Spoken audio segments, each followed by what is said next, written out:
Kind of nervous about this one.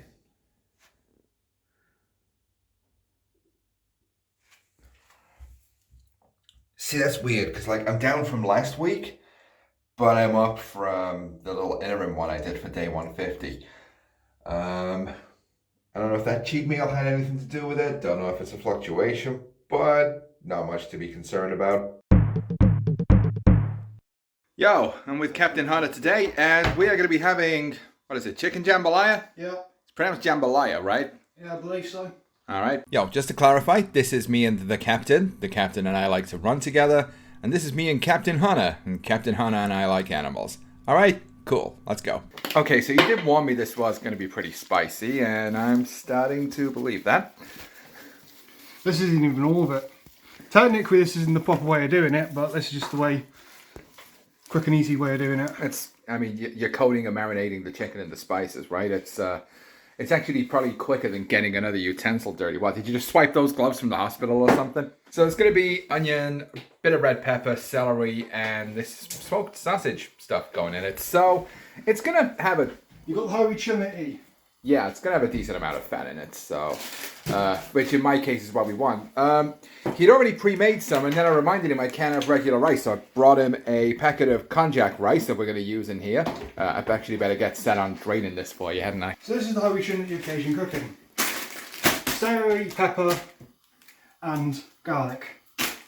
Yeah. So the mother, the son, the Holy Ghost, and the Pope.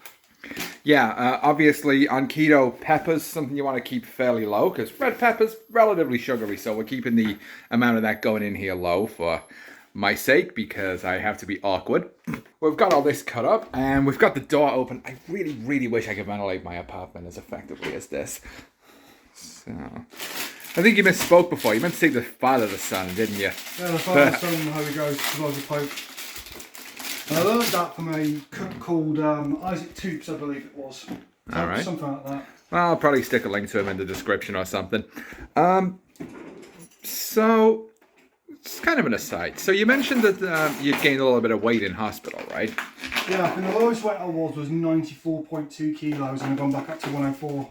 So I keep losing weight and gaining it again. And that's still probably lower than the lowest weight I've had recorded in the last decade. Well, good for you. So they don't like give you any kind of weight loss program or anything, do they? No, they actually want you to keep as much weight as humanly possible because of all the chemo. Fair enough. So yeah, it's kind of good to have that weight because you're going to lose it and then you're going to gain it again. And you're going to lose it and gain it again. The hospital food does not help. Well, you mentioned. But yeah. I recently started having what I call second breakfast. Bit of a not dog too, bit of a all the links thing there. Yeah. But at the restaurant downstairs because the breakfasts and the meals are just that small compared to what I'm used to. It's just so much easier to go downstairs after I've had breakfast and go and get a second one. Well, fair enough. I've got to admit, like, I think if I ended up in hospital, on one hand, I think I'd look forward to having an excuse to eat more. On the other hand, I think I'd be annoyed that I was putting weight back on him. I want to stay at hospital for as long as humanly possible, especially after the cetabin toxicity I had, which made my brain swell. And gave me the side effects of looking like a stroke patient. That'll go down though, right? It's gone down. That's why I'm able to move, bound and talk. Oh, so sweet. the shaking of my hands, that's not going to go away because it's all the chemo. So if you see my hands shaking when I'm cooking and stuff like that, that's just normal, that's just chemo for you. Huh. It'll go away in a couple of months once I've finished everything off. Okay. When you said not going to go away, I was about to ask, you mean like during chemo or just in general? But that's fine. Yeah, as soon as I finish everything off. It'll be a couple of months, but I think it'll go away. Was that the door? I think that was the door. Okay, we got the door. Now his pan's smoking. So I guess that means... Take it off to make it heat. Yeah, well, how too hot is it? Okay. I don't know. So am I about to be like blasted with flying spices when you put this in, or? This should be fine. Yeah. Alrighty then. Yeah. Just to varnish off. Yeah. And some of it's going to stick to the pan anyway. Well, that's a given. And that's going to help later on when we add everything else in. I mean, it's just a bunch of stuff thrown together, right? So. Yeah. I assume the chicken's going to get wicked tender by the end of this. Should be. Yeah. See, we were looking at picking up thigh meat, but they didn't sell it in a small enough quantity for what we were making. So thigh meat, as usual, when you're on keto, better than breast meat, it's got more fat in it. In this dude's case, since he's wanted to maintain or even put on weight, probably wouldn't have been the worst thing for him either, but this is just breast meat. And we're putting in, some sausage. I can't wait. Chicken's done. Making some chicken stock for the main broth. Oh. So we cook this for an hour till it reduces, right? Ooh, what's this? What was made in here? I guess we'll see in a moment. Spoilers. Those who watched my video yesterday can probably hazard a guess. So, there we go. Basically, what you're supposed to use is what's it called? Puree. Tomato puree and garlic paste. However, I forgot to grab both, so we were just using some chopped tomatoes, so I'm letting them reduce a bit before I add the meat back in. Then we add the rice, and then let the rice toast a little bit. That's this konjac rice, by the way. I don't know how well this stuff will toast because it's made almost entirely out of water. Well, we'll find out, won't we? Yeah. Because, well, we're going to have a bit of a repeat a moment here. Here is some Cajun rice I made earlier. Yeah. So that's how at least my one works. It's also a lot less spicy compared to what I'm throwing in here right now. Providing that was a brand new thing of Cajun seasoning. Alright. Wait. What? Oh. And that was a bit of paprika. Wait, when was it brand new? This morning. Jesus, that's how much you put in just hours? Oh, okay. Well, like I said, you did warn me it'd be spicy. The thing with me and spicy food is I can handle really, really, really hot spicy food as long as it has a good flavor profile to it. You don't want it to be just hot for the sake of being hot. A couple of times... It's have a good flavour profile to it, I reckon. Yeah. A couple of times I have made spicy food that just didn't have any flavour. And it just felt like a waste of time eating it.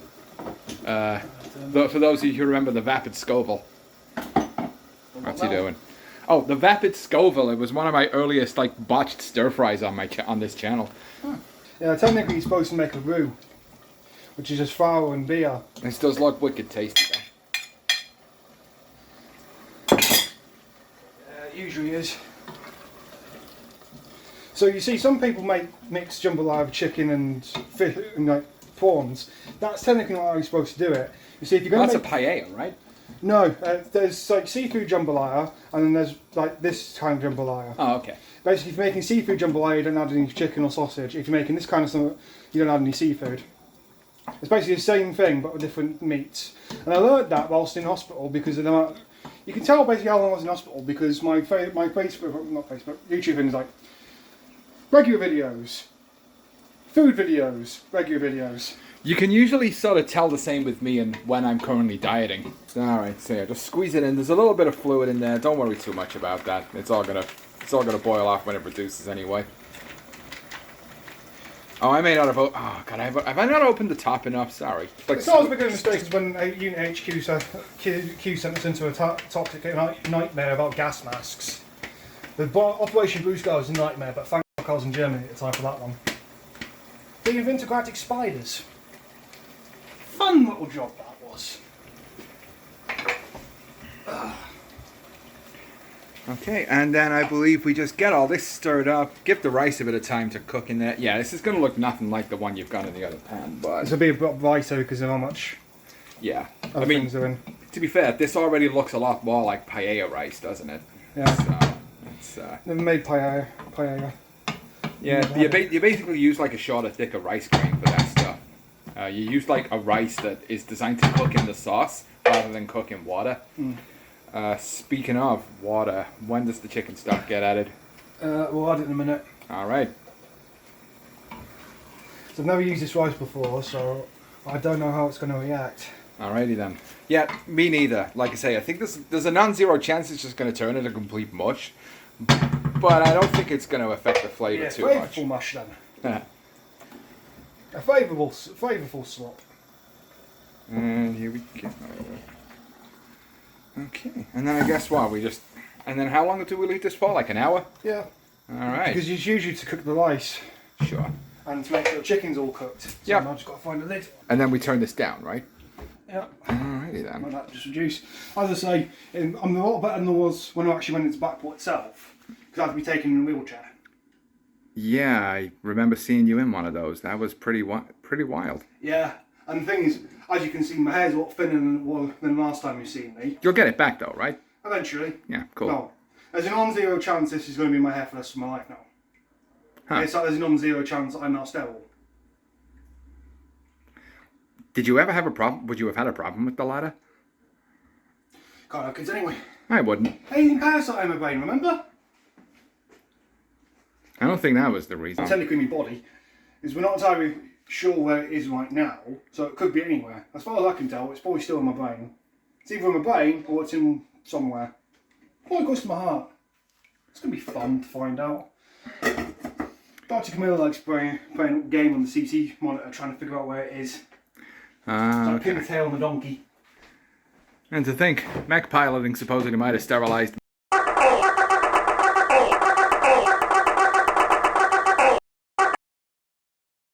Here it is, the rice.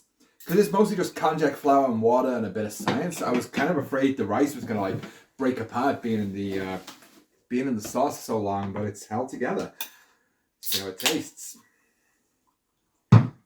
Watch the kick. Mmm. Oh yeah.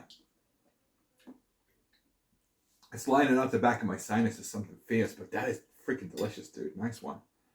It's got an incredible flavor to it, though. The rice. What do you think of the rice? Tastes like normal rice.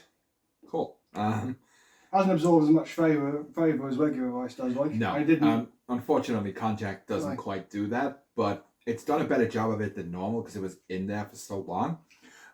Konjac, normally, if you were doing konjac noodles, you don't leave noodles in the sauce for very long before you serve it, and as a result, it barely absorbs the flavor.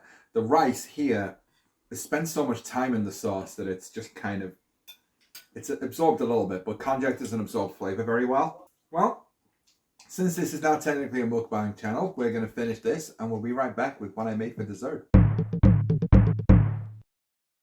I made this. It is a sugar-free chocolate mousse using the recipe on Headbanger's Kitchen, link in the description. I was supposed to try and put this in a container that would allow us to split it into portions, but we sort of forgot to have that ready, so we just stuck it in a bowl and we're going to attack it like a couple of sad people with a tub of ice cream. All right. Yay, sad people on top of ice cream. So let's see what this is like then. Mm.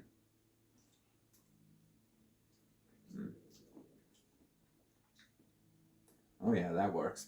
I didn't quite melt the sugar-free chocolate I was using all the way, so it's got a few like just little small lumps of chocolate in it. I think that's made it better.